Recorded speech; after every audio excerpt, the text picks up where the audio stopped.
13ನೇ ಅಧ್ಯಾಯ ರೋಗಗಳನ್ನು ಗುಣಪಡಿಸಿದುದು. ಭೀಮಾಜಿ ಬಾಳಾ ಸಿಂಪಿ, ಬಾಪು ಸಾಹೇಬ ಬೋಟಿ, ಆಳಂದಿ ಸ್ವಾಮಿ, ಕಾಕಾ ಮಹಾಜನಿ, ಅರ್ಧ ಪಟ್ಟಣದ ದಂತೋಪಂತ, ಮಾಯೆಯ ಅಗಾಧ ಶಕ್ತಿ. ಬಾಬಾರವರ ವಚನಗಳು ಯಾವಾಗಲೂ ಸಂಕ್ಷಿಪ್ತವಾಗಿಯೂ ರಸಭರಿತವಾಗಿಯೂ ಆಳವಾಗಿಯೂ ಅರ್ಥಗರ್ಭಿತವಾಗಿಯೂ ಸಾಮರ್ಥ್ಯವುಳ್ಳವುಗಳಾಗಿಯೂ ಇದ್ದವು. ಅವರು ಯಾವಾಗಲೂ ಸಂತುಷ್ಟರಾಗಿದ್ದರು. ನಾನು ಫಕೀರನಾಗಿ ಮನೆ ಮಠಗಳಿಲ್ಲದೆ ಸರ್ವಸ್ವವನ್ನು ತ್ಯಜಿಸಿ ಒಂದು ಸ್ಥಳದಲ್ಲಿ ನೆಲೆಸಿದ್ದರೂ ಸಹ ಅನಿವಾರ್ಯವಾದ ಮಾಯೆ ಎಂಬುದು ನನ್ನನ್ನು ಆಗಾಗ್ಗೆ ಕಾಡುತ್ತದೆ. ನನ್ನನ್ನು ನಾನೇ ಮರೆತರೂ ಸಹ ನಾನು ಮಾಯೆಯನ್ನು ಮರೆಯಲಾಗುವುದಿಲ್ಲ. ಅವಳು ನನ್ನನ್ನು ಬಂಧಿಸಿದ್ದಾಳೆ. ಶ್ರೀಹರಿಯ ಮಾಯೆ ಬ್ರಹ್ಮ ಮುಂತಾದವರನ್ನು ಕಾಡುತ್ತಾಳೆ. ಹೀಗಿರುವಾಗ ಈ ಫಕೀರನನ್ನು ಕೇಳುವರ್ಯಾರು? ಯಾರು ಪರಮಾತ್ಮನಲ್ಲಿ ಶರಣು ಹೋಗುತ್ತಾರೆಯೋ ಅಂಥವರು ಅವನ ದಯೆಯಿಂದ ಮಾಯೆಯ ಬಂಧನವನ್ನು ತಪ್ಪಿಸಿಕೊಳ್ಳಬಹುದು.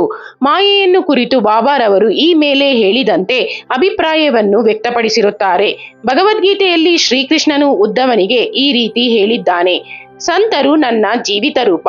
ಈಗ ಬಾಬಾರವರು ತಮ್ಮ ಭಕ್ತರ ಯೋಗಕ್ಷೇಮಕ್ಕಾಗಿ ಏನು ಹೇಳಿದ್ದಾರೆಂಬುದನ್ನು ನೋಡೋಣ. ಯಾರು ಅದೃಷ್ಟಶಾಲಿಗಳೋ, ಯಾರು ಪಾಪಗಳಿಂದ ವಿಮುಕ್ತರಾಗಿರುತ್ತಾರೆಯೋ ಅಂಥವರು ನನ್ನನ್ನು ಆರಾಧಿಸುತ್ತಾರೆ. ನೀವು ಯಾವಾಗಲೂ ಸಾಯಿ ಸಾಯಿ ಎಂದು ಧ್ಯಾನಿಸುತ್ತಿದ್ದರೆ ನಾನು ನಿಮ್ಮನ್ನು ಸಪ್ತ ಸಾಗರಗಳ ಆಚೆಗೆ ಸಾಗಿಸುತ್ತೇನೆ. ನನ್ನ ವಚನಗಳಲ್ಲಿ ನಂಬಿಕೆ ಇಟ್ಟರೆ ಒಳ್ಳೆಯದಾಗುತ್ತದೆ. ನನ್ನ ಆರಾಧನೆಗೆ ಪೂಜಾ ಸಾಮಗ್ರಿಗಳ ಅವಶ್ಯಕತೆ ಇಲ್ಲ. ಪರಿಶುದ್ಧವಾದ ಭಕ್ತಿ ಒಂದೇ ಸಾಕು ಎಂದು ಬಾಬಾ ಹೇಳಿರುತ್ತಾರೆ. ಭೀಮಾಜಿ ಪಾಟೀಲ. ಪುಣೆ ಜಿಲ್ಲೆಯ ಜುನ್ನರ ತಾಲೂಕಿಗೆ ಸೇರಿದ ನಾರಾಯಣಗಾಂವದ ಭೀಮಾಜಿ ಪಾಟೀಲರಿಗೆ ಆಗಾಗ್ಗೆ ಎದೆನೋವು ಬರುತ್ತಿತ್ತು. ನಂತರ ಅದು ಕ್ಷಯಕ್ಕೆ ತಿರುಗಿತು. ಅವರು ತೆಗೆದುಕೊಳ್ಳದೇ ಇದ್ದ ಔಷಧವೇ ಉಳಿಯಲಿಲ್ಲ. ಆದರೂ ರೋಗ ಗುಣವಾಗಿರಲಿಲ್ಲ. ನಂತರ ಬದುಕುವ ಭರವಸೆಯನ್ನು ತೊರೆದು ಅವರು ಭಗವಂತನನ್ನು ಪ್ರಾರ್ಥಿಸಿದರು. ಸ್ಥಿತಿಗತಿಗಳು ಚೆನ್ನಾಗಿರುವಾಗ ನಾವು ಭಗವಂತನನ್ನು ಸ್ಮರಿಸುವುದಿಲ್ಲ. ಕಷ್ಟ ಕಾರ್ಪಣ್ಯಗಳು ತೊಲೆದೂರಿದಾಗ ಮಾತ್ರ ಭಗವಂತನ ನೆನಪು ಬರುತ್ತದೆ. ಇದು ಮಾನವನ ಸಹಜ ಸ್ವಭಾವ. ಅಂತೆಯೇ ಭೀಮಾಜಿಯವರೂ ಸಹ ಈ ವಿಷಯದಲ್ಲಿ ಬಾಬಾರವರ ಪರಮ ಭಕ್ತರಾದ ನಾನಾ ಸಾಹೇಬ ಚಾಂದೋರಕರ ಅವರ ಸಲಹೆ ಕೇಳುವ ಬಯಕೆ ಅವರಲ್ಲಿ ಮೂಡಿತು. ಮರುದಿನವೇ ಅವರಿಗೆ ಎಲ್ಲಾ ಸಮಾಚಾರವನ್ನು ಪತ್ರ ಮುಖೇನ ತಿಳಿಸಿದರು.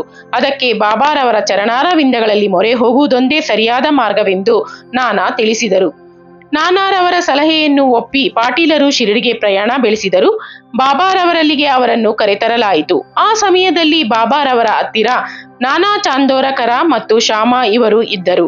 ಬಾಬಾರವರು, ಇದೇನು ಶ್ಯಾಮ, ಈ ಕಳ್ಳನನ್ನು ತಂದು ನನ್ನ ಮುಂದಿರಿಸಿದಿರಿ, ಇದು ಒಳ್ಳೆಯ ಕೆಲಸವೇ ಎಂದು ಕೇಳಿದರು. ಸ್ವಲ್ಪ ಹೊತ್ತಿನ ಮೇಲೆ ಬಾಬಾರವರ ಮನಸ್ಸು ಕರಗಿ, ನಿಲ್ಲು, ನಿನ್ನ ಚಿಂತೆಯನ್ನು ಬಿಡು, ನಿನ್ನ ಕಷ್ಟಗಳು ದೂರವಾದವು. ಕಷ್ಟಗಳು ಎಷ್ಟೇ ಇರಲಿ, ಭಕ್ತರು ಈ ಮಸೀದಿಯಲ್ಲಿ ಕಾಲಿಟ್ಟ ಕ್ಷಣದಿಂದಲೇ ಅವರ ಕಷ್ಟಗಳು ದೂರವಾದಂತೆಯೇ. ಈ ಫಕೀರನು ದಯಾಮಯನು, ರೋಗಗಳನ್ನು ಗುಣಮಾಡಿ ಎಲ್ಲರನ್ನೂ ಪ್ರೀತಿ ಮತ್ತು ಆದರದಿಂದ ಕಾಪಾಡುವನು ಎಂದರು. ರೋಗಿಗೆ ಈ ಹಿಂದೆ 5 ನಿಮಿಷಕ್ಕೊಮ್ಮೆ ರಕ್ತವಾಂತಿಯಾಗುತ್ತಿತ್ತು. ಬಾಬಾ ಅವರ ಸಮ್ಮುಖದಲ್ಲಿ ಏನೂ ಆಗಲಿಲ್ಲ. ಅಂದಿನಿಂದ ರೋಗಿಯ ಕಷ್ಟಗಳು ದೂರ ಸರಿಯುತ್ತಾ ಬಂದವು. ಬಾಬಾ ರೋಗಿಗೆ ಭೀಮಾಬಾಯಿಯವರ ಮನೆಯಲ್ಲಿರುವಂತೆ ಹೇಳಿದರು. ಆ ಮನೆಯ ಪರಿಸ್ಥಿತಿ ಅಷ್ಟು ಆರೋಗ್ಯಕರವಾಗಿರಲಿಲ್ಲ. ಆದರೂ ಬಾಬಾರವರ ಆಜ್ಞೆಯನ್ನು ಪರಿಪಾಲಿಸಲೇಬೇಕಾಗಿದ್ದಿತು. ಅಲ್ಲಿ ತಂಗಿದಾಗ ಬಾಬಾರವರು ಅವರ ರೋಗವನ್ನು 2 ಸಲ ಕನಸಿನಲ್ಲಿ ಬಂದು ಗುಣಪಡಿಸಿದರು. 1ನೇ ಕನಸಿನಲ್ಲಿ ಒಬ್ಬ ಹುಡುಗನು ಶಾಲೆಯಲ್ಲಿ ಪಾಠವನ್ನೊಪ್ಪಿಸದೆ ಉಪಾಧ್ಯಾಯರಿಂದ ಹೊಡೆತ ತಿಂದು ಅನುಭವಿಸುತ್ತಿರುವ ಯಾತನೆ.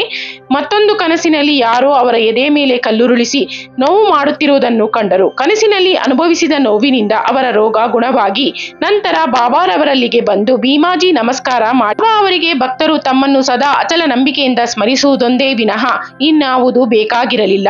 ಮಹಾರಾಷ್ಟ್ರದ ಜನರು 15 ದಿನಗಳಿಗೊಮ್ಮೆ ಅಥವಾ ತಿಂಗಳಿಗೊಮ್ಮೆ ತಮ್ಮ ಮನೆಗಳಲ್ಲಿ ಶ್ರೀ ಸತ್ಯನಾರಾಯಣ ವ್ರತವನ್ನು ಆಚರಿಸುತ್ತಾರೆ. ಆದರೆ ಭೀಮಾಜಿಯವರು ತಮ್ಮ ಮನೆಯಲ್ಲಿ ಶ್ರೀ ಸಾಯಿ ಸತ್ಯನಾರಾಯಣ ವ್ರತ ಎಂಬ ಹೊಸ ವ್ರತವನ್ನು ಆಚರಿಸುತ್ತಿದ್ದರು. ಬಾಳಾ ಗಣಪತ ಸಿಂಪಿ. ಬಾಬಾರವರ ಇನ್ನೊಬ್ಬ ಭಕ್ತರಾದ ಬಾಳಾ ಗಣಪತ ಸಿಂಪಿಯವರು ಭಯಂಕರವಾದ ಮಲೇರಿಯಾ ರೋಗದಿಂದ ನರಳುತ್ತಿದ್ದರು. ಅವರು ಎಲ್ಲಾ ತರದ ಔಷಧಿಗಳನ್ನು ಉಪಯೋಗಿಸಿದರೂ ರೋಗವು ಗುಣವಾಗದೇ ಇದ್ದುದರಿಂದ ಕರುಣಾಮಯಿ ಬಾಬಾರವರ ಅಡಿದಾವರೆಗಳಲ್ಲಿ ಬಿದ್ದರು. ಬಾಬಾರವರು ಅವರಿಗೆ ಒಂದು ಅದ್ಭುತವಾದ ಉಪಾಯವನ್ನು ಸೂಚಿಸಿದರು. ಲಕ್ಷ್ಮೀ ದೇವಸ್ಥಾನದ ಮುಂದೆ ಒಂದು ಕರಿನಾಯಿಗೆ ಮೊಸರು ಅನ್ನ ಕೊಡು ಎಂದು ಬಾಬಾ ಬಾಳಾ ಸಿಂಪಿಗೆ ಹೇಳಿದರು. ಬಾಳಾ ಇದನ್ನು ಕಾರ್ಯಗತ ಮಾಡುವುದು ಹೇಗೆ ಎಂದು ಯೋಚಿಸುತ್ತಾ ಮನೆಗೆ ಬಂದರು. ಆಗ ಮನೆಯಲ್ಲಿ ಅನ್ನ ಮೊಸರು ಇತ್ತು. ಅವೆರಡನ್ನು ಬೆರೆಸಿ ಲಕ್ಷ್ಮೀ ದೇವಸ್ಥಾನದ ಬಳಿ ತೆಗೆದುಕೊಂಡು ಬಂದರು. ಅಷ್ಟರಲ್ಲಿ ಒಂದು ಕರಿನಾಯಿ ಬಾಲವನ್ನು ಅಲ್ಲಾಡಿಸುತ್ತಾ ಹಸಿವಿನಿಂದ ಬಂದಿತು. ಬಾಳಾ ಸಿಂಪಿ ಅದನ್ನು ನಾಯಿಯ ಮುಂದಿಟ್ಟರು. ನಾಯಿಯು ಅದನ್ನು ಸಂತೋಷದಿಂದ ಭಕ್ಷಿಸಿತು. ಕೆಲವೇ ದಿನಗಳಲ್ಲಿ ಬಾಳಾರವರ ಮಲೇರಿಯಾ ಗುಣವಾಯಿತು. ಬಾಪು ಸಾಹೇಬ ಬೂಟಿ. ಬಾಪು ಸಾಹೇಬ ಬೂಟಿಯವರಿಗೆ ಒಂದು ಸಾರಿ ವಾಂತಿ ಮತ್ತು ಆಮಶಂಕೆ ಆರಂಭವಾಯಿತು. ಯಾವ ಔಷಧಗಳಿಂದಲೂ ಗುಣ ಕಾಣಲಿಲ್ಲ.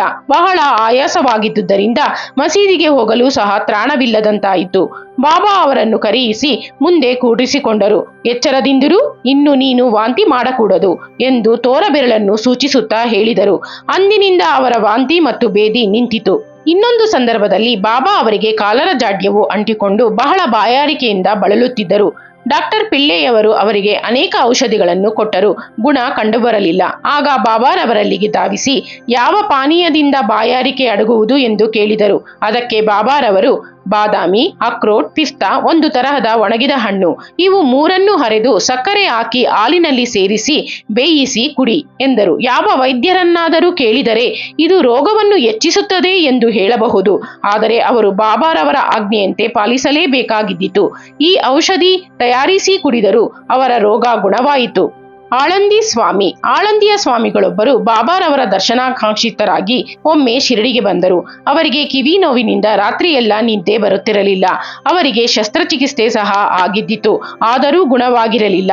ನೋವು ಬಲವಾಗಿ ಏನೂ ಮಾಡಲು ತೋಚಲಿಲ್ಲ. ಅವರು ಬಾಬಾರವರ ದರ್ಶನ ಪಡೆಯಲು ಬಂದರು. ಆಗ ಶ್ಯಾಮ ಅವರು ಸ್ವಾಮಿಯವರ ಕಿವಿ ನೋವು ಹೋಗುವಂತೆ ಏನಾದರೂ ಮಾಡಿರಿ ಎಂದು ಬಾಬಾರವರಲ್ಲಿ ಬೇಡಿದರು. ಆಗ ಬಾಬಾರವರು ಅಲ್ಲ ಅಚ್ಚ ಕರೇಗ, ದೇವರು ಒಳ್ಳೆಯದನ್ನು ಮಾಡುತ್ತಾನೆ ಎಂದು ಸಮಾಧಾನ ಪಡಿಸಿದರು. ಸ್ವಾಮಿಯವರ ಪುಣೆಗೆ ಹೋದ 1 ವಾರದ ನಂತರ ಕಿವಿ ನೋವು ಗುಣವಾಗಿದೆ ಎಂದು ಪತ್ರ ಬರೆದರು.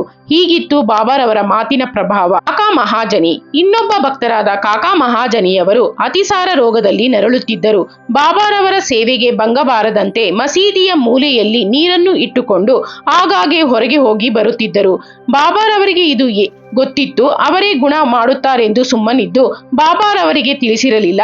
ಮಸೀದಿಯ ಎದುರಿನಲ್ಲಿ ಕಲ್ಲು ಮಂಚ ಹಾಕುವ ಕೆಲಸ ಸಾಗುತ್ತಿದ್ದಾಗ ಬಾಬಾರವರು ಇದಕ್ಕಿದ್ದಂತೆ ಉದ್ರಿಕ್ತರಾಗಿ ಜೋರಾಗಿ ಕೂಗಿಕೊಂಡರು. ಅಲ್ಲಿದ್ದವರೆಲ್ಲರೂ ಎದರಿ ಓಡಿ ಹೋದರು. ಕಾಕಾರವರು ಮಾತ್ರ ಅವರ ಕೈಗೆ ಸಿಕ್ಕಿಬಿದ್ದರು. ಈ ಗಲಾಟೆಯಲ್ಲಿ ಯಾರೋ ಒಂದು ಕಡಲೆಕಾಯಿಯ ಚೀಲವನ್ನು ಅಲ್ಲಿಯೇ ಬಿಟ್ಟು ಹೋಗಿದ್ದರು. ಆಗ ಬಾಬಾರವರು ಒಂದು ಇಡೀ ಕಡಲೆಕಾಯಿಯನ್ನು ತೆಗೆದುಕೊಂಡು ಸುಲಿದು ಚೆನ್ನಾಗಿ ತಿಕ್ಕಿ ಕಾಕಾರವರಿಗೆ ಕೊಟ್ಟು ತಿನ್ನಲು ಹೇಳಿದರು. ಹೀಗೆ ಬಾಬಾರವರು ಕೊಡುತ್ತಲೇ ಇದ್ದರು. ಕಾಕಾರವರು ತಿನ್ನುತ್ತಲೇ ಇದ್ದರು. ನಂತರ ಬಾಬಾರವರು ಬಾಯಾರಿಕೆಯಾಗಿದೆ ಎಂದು ಹೇಳಿ ನೀರು ತರಲು ಹೇಳಿದರು. ಕಾಕಾರವರು ನೀರು ತಂದು ಕೊಡಲು ಬಾಬಾ ತಾವು ಸ್ವಲ್ಪ ಕುಡಿದು ಕಾಕಾರವರಿಗೂ ಕುಡಿಯಲು ಹೇಳಿದರು. ಕಾಕಾರವರು ಸಹ ಸ್ವಲ್ಪ ನೀರನ್ನು ಕುಡಿದರು. ಆಗ ಬಾಬಾರವರು ನಿನ್ನ ರೋಗ ಗುಣವಾಯಿತು, ಕಲ್ಲು ಮಂಚ ಹಾಕುವ ಕೆಲಸವನ್ನು ಆರಂಭ ಮಾಡಬಹುದು ಎಂದರು. ನಂತರ ಓಡಿ ಹೋಗಿದ್ದವರೆಲ್ಲ ಹಿಂತಿರುಗಿ ಕೆಲಸವನ್ನು ಆರಂಭ ಮಾಡಿದರು. ಅತಿಸಾರ ರೋಗಕ್ಕೆ ಕಡಲೆಕಾಯಿ ಔಷಧವೇ? ವೈದ್ಯರ ಅಭಿಪ್ರಾಯದಲ್ಲಿ ಕಡಲೆಕಾಯಿ ತಿನ್ನುವುದರಿಂದ ಅತಿಸಾರ ಹೆಚ್ಚಾಗುತ್ತದೆ. ಇದಲ್ಲದೆ ಬಾಬಾರವರ ಲೀಲೆ. ಅರ್ಧಾರ್ಧ ದಂತೋಪಂತ. ಹರ್ದಾದ ದಂತೋಪಂತರೆಂಬುವರೊಬ್ಬರು 14 ವರ್ಷಗಳ ಕಾಲ ಹೊಟ್ಟೆ ಶೂಲೆಯಿಂದ ನರಳುತ್ತಿದ್ದರು. ಯಾವ ಔಷಧಗಳಿಂದಲೂ ಗುಣವಾಗಿರಲಿಲ್ಲ. ಬಾಬಾ ಅವರ ಹೆಸರನ್ನು ಕೇಳಿ ಶಿರಡಿಗೆ ಬಂದರು. ಬಾಬಾರವರು ದಯಾಪೂರಿತ ದೃಷ್ಟಿಯಿಂದ ಅವರನ್ನು ನೋಡಿ ಅವರ ಮಸ್ತಕದ ಮೇಲೆ ಕೈಯಿಟ್ಟು ಆಶೀರ್ವದಿಸಿ ಉದಿ ಪ್ರಸಾದವನ್ನು ನೀಡಿದರು. ಅಂದಿನಿಂದ ಅವರ ಹೊಟ್ಟೆ ಶೂಲೆ ನಿವಾರಣೆಯಾಯಿತು. ಮಾಧವರಾವ ದೇಶಪಾಂಡೆ ಶ್ಯಾಮ ಒಮ್ಮೆ ಹೊಟ್ಟೆ ಶೂಲೆಯಿಂದ ನರಳುತ್ತಿದ್ದರು. ಅವರಿಗೆ ಬಾಬಾ ಸೋನಾಮುಖಿ ಕಷಾಯ ಕುಡಿಯುವಂತೆ ಹೇಳಿದರು. ಅದರಂತೆ ಆ ಕಷಾಯ ಕುಡಿಯಲು ರೋಗ ಗುಣವಾಯಿತು. 2 ವರ್ಷಗಳ ನಂತರ ರೋಗ ಮತ್ತೆ ತಲೆದೋರಿತು. ಆ ಸಾರಿ ಬಾಬಾರವರನ್ನು ವಿಚಾರಿಸದೆ ಪುನಃ ಅದೇ ಕಷಾಯ ಮಾಡಿ ಶ್ಯಾಮ ಕುಡಿದರು. ಆದರೆ ಆಗ ಹೊಟ್ಟೆ ಶೂಲೆ ಹೆಚ್ಚಾಯಿತು. ನಂತರ ಬಾಬಾರವರ ದಯೆಯಿಂದ ಗುಣವಾಯಿತು. ಕಾಕಾ ಮಹಾಜನಿಯವರ ಅಣ್ಣಂದಿರೊಬ್ಬರಿಗೆ ಒಂದು ಸಾರಿ ಹೊಟ್ಟೆ ನೋವು ಆರಂಭವಾಯಿತು. ಅವರು ಬಾಬಾರವರ ಕೀರ್ತಿಯನ್ನು ಕೇಳಿ ಶಿರಡಿಗೆ ಬಂದು ರೋಗವನ್ನು ಗುಣ ಮಾಡುವಂತೆ ಬೇಡಿದರು. ಬಾಬಾರವರು ಅದರ ಉದರವನ್ನು ಮುಟ್ಟಿ ದೇವರು ಗುಣ ಮಾಡುತ್ತಾನೆ, ಚಿಂತಿಸಬೇಡ ಎಂದರು. ಅಂದಿನಿಂದ ಹೊಟ್ಟೆ ನೋವು ಗುಣವಾಗಿ ಪುನಃ ನೋವು ಬರಲೇ ಇಲ್ಲ. ನಾನಾ ಸಾಹೇಬ ಚಾಂದೋರಕರ ಅವರಿಗೂ ಒಂದು ಸಾರಿ ಅತಿಯಾದ ಹೊಟ್ಟೆ ನೋವು ಆರಂಭವಾಯಿತು. ಯಾವ ಔಷಧಗಳಿಂದಲೂ ಗುಣವಾಗಲಿಲ್ಲ. ನಂತರ ಬಾಬಾರವರಲ್ಲಿ ಬಂದು ಕೇಳಿದರು. ಬಾಬಾರವರು ಬರ್ಫಿಯನ್ನು ತುಪ್ಪದಲ್ಲಿ ಸೇರಿಸಿ ತಿನ್ನು ಎಂದರು. ಈ ಔಷಧಿಯಿಂದ ಅವರ ಹೊಟ್ಟೆ ನೋವು ಗುಣವಾಯಿತು. ಇವುಗಳನ್ನು ಕೂಲಂಕುಷವಾಗಿ ಪರಿಶೀಲಿಸಿದರೆ ರೋಗಗಳನ್ನು ಗುಣಪಡಿಸಿದುದು ಬಾಬಾರವರ ಮೃದು ನುಡಿಗಳೇ ಹೊರತು ಔಷಧಿಗಳಲ್ಲ ಎಂದು ನಾವು ಮನಗಾಣಬಹುದು. ಶ್ರೀ ಸಾಯಿ ಪ್ರಣಾಮ. ಅಧ್ಯಾಯ 13 ಮುಕ್ತಾಯ.